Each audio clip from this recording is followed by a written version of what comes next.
ওরে নীল দরিয়া আমায় দে রে দে ছাড়িয়া। আজও যখন এপ্রিলের শেষ প্রান্তে এসে দাঁড়ায় উপকূল, তখন বাঁশখালীর আকাশ বাতাসে যেন ভেসে ওঠে এক ভয়ার রাতের আর্তনাদ। 1991 সালের 29 এপ্রিল বাংলাদেশের ইতিহাসে এক কালো অধ্যায়। সে রাতটি কেবল একটি প্রাকৃতিক দুর্যোগ ছিল না, ছিল হাজারো মানুষের শেষ নিঃশ্বাসের সাক্ষী, অসংখ্য পরিবারের চিরদিনের কান্নার গল্প। গভীর রাত, চারদিকে নিস্তব্ধতা, মানুষ ঘুমে আচ্ছন্ন। ঠিক তখনই বঙ্গোপসাগরের বুক ছিঁড়ে উঠে আসে এক প্রলয়কারী ঘূর্ণিঝড়।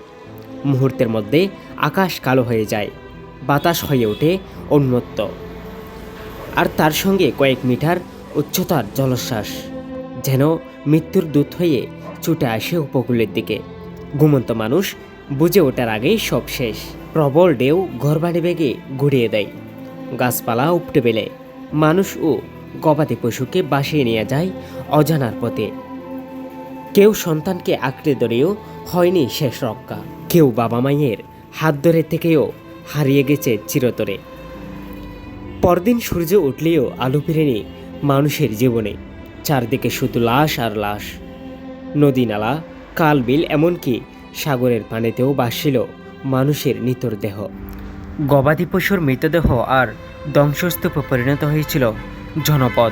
এক সময়ের জীবন্ত গ্রামগুলো যেন মুহূর্তে পরিণত হয়েছিল মৃত্যুর শহরে।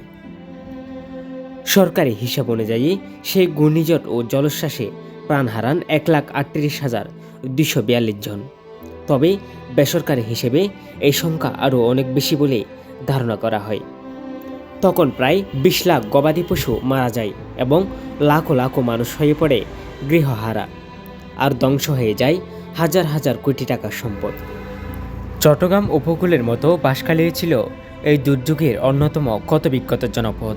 উপজেলার সরল গন্ডামারা, খানখানাবাদ, বাহারছড়া, সোনোয়া, প্রেমাশিয়া ও কদম রসুল সহ বিস্তীর্ণ এলাকায় ছড়িয়ে পড়ে মৃত্যুর মিছিল।